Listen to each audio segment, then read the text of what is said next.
Hello guys! Hello, this is for Gemini. Gemini, welcome dito sa aking channel, Kapalaran 888. Welcome guys. Alamin natin Gemini, ano bang messages, energy gabay para sa inyong lahat. So, tingnan natin. Gemini, Five of Swords, surrender. Defeat, the cost of battle. Okay, so parang nakikita ko sir dito na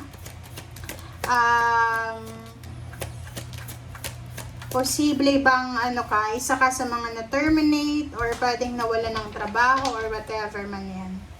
Or maybe you're looking for a job and parang sinasabi ng bara sa'yo dito na medyo napapagod ka na ba sa paghahanap buhay, mga obligations, duties, and responsibilities, parang ganun. Okay. Three of Wands. Oh, yun. Nakikita ko dito, may mga Gemini na you're waiting for a chance, parang gano'n. Naghahanap buhay ka ba? May business ka ba? Tapos yung business mo, hindi masyadong maganda yung takbo ng business mo ngayon. Kasi dito, sinasabi ng barahan na you're waiting for parang actions. Parang nababagalan ka. Ito yung barahan na to. Medyo nababagalan yung Gemini na to sa mga nangyayari sa paligid mo.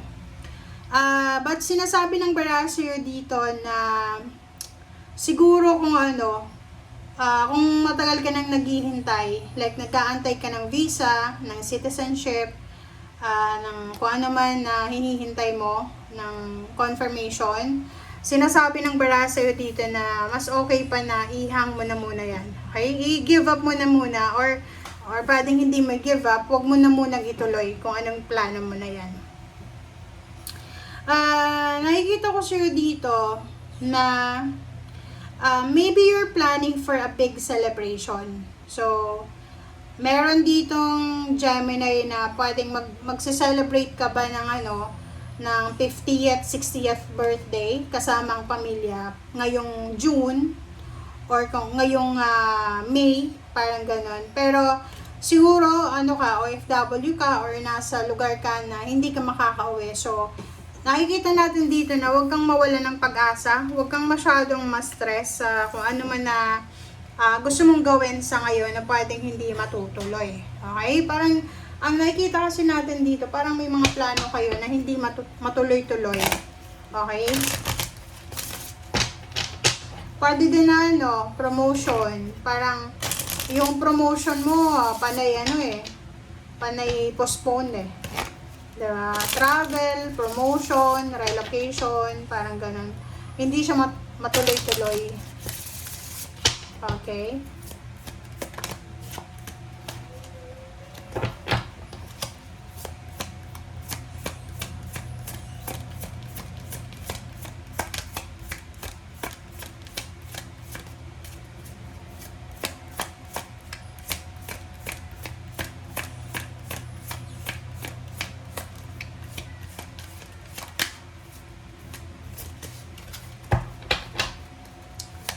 Ano pa ba?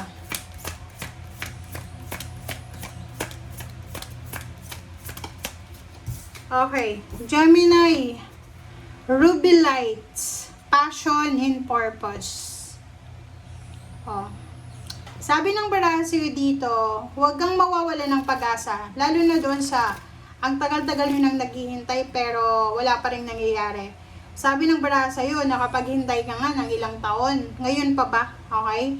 So, sinasabi ng baraha sa'yo dito na ituloy mo lang. Ituloy mo lang yung pangangarap mo. Ituloy mo lang yung paghihintay mo. Pasasaan ba makukuha mo kung ano man yan na hinihintay mo.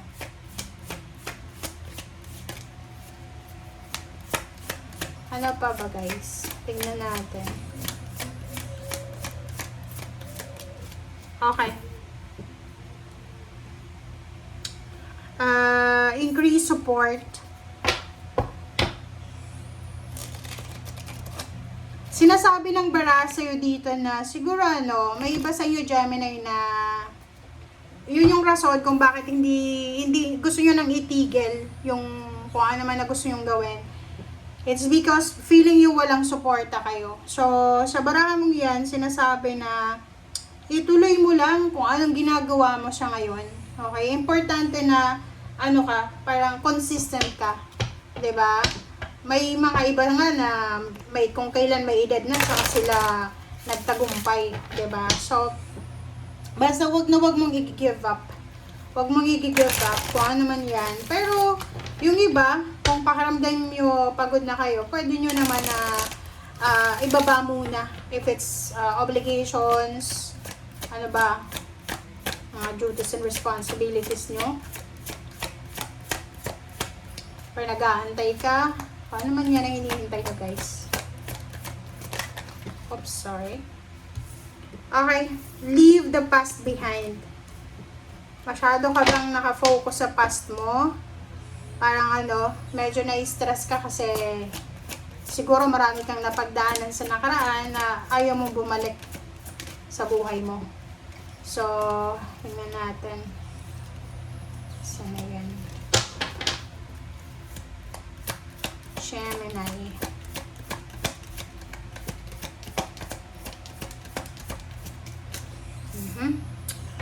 Keep your heart open. Clear your mind. So, pareho lang to ng ano ha, ng Taurus.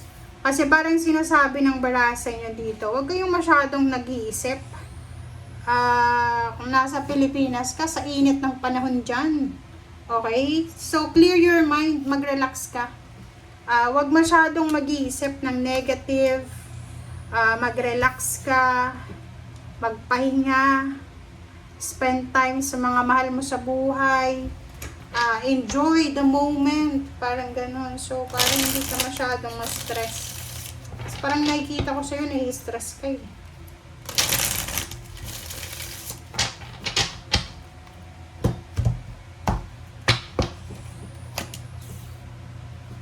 Okay, King of Pentacles, Knight of Swords, Ace of Wands, Queen of Pentacles, Seven of Swords. This is your energy.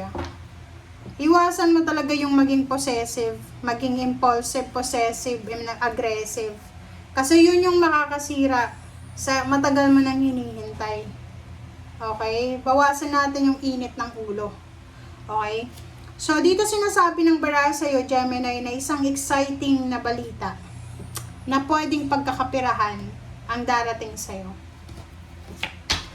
Doon ka magano, doon ka dapat ma-excite. Diba? Yun dapat yung focus mo eh. Ang focus mo dapat kung ano yung darating. Huwag ka nang mag-focus sa nakaraan. Okay? Leave the past behind. Okay? So, dito sa barahang to, pwedeng na-scam ka. Pwedeng marami ka ng oras na ginugol dyan sa company na yan, tapos terminate ka lang. So, medyo na-stress ka doon. Ang sabi ng baraha dyan, there's an exciting na balita ang darating sa iyo, Gemini, na pwedeng magdala sa iyo ng financial comfort, pwedeng ano yan eh, financial freedom, parang ganun. So, maybe lump sum of money, back pay, last pay, parang gano'n. Doon sa ibang Gemini, sinasabi ng bara sa inyo na huwag kayong panghinaan ng loob. Huwag kayong mawala ng pag-asa. Kasi eto, yung pagiging motivated mo, siya yung magdadala talaga sa'yo doon sa, kumbaga, yan yung magpupush out sa'yo sa kung ano man na pinagdadaanan mo ngayon. Emotional man yan or financial problems. And once na nawalan ka ng pag-asa, yung nawalan ka ng motivation, nawalan ka ng interest na ituloy, yung parang tumigil ka na lang, sabi ng baraha, yan ang magiging rason. Nanakawin nyo yan yung pangarap mo. 'Di ba? So, ang makaka-resonate dito is yung halimbawa na dati kang OFW.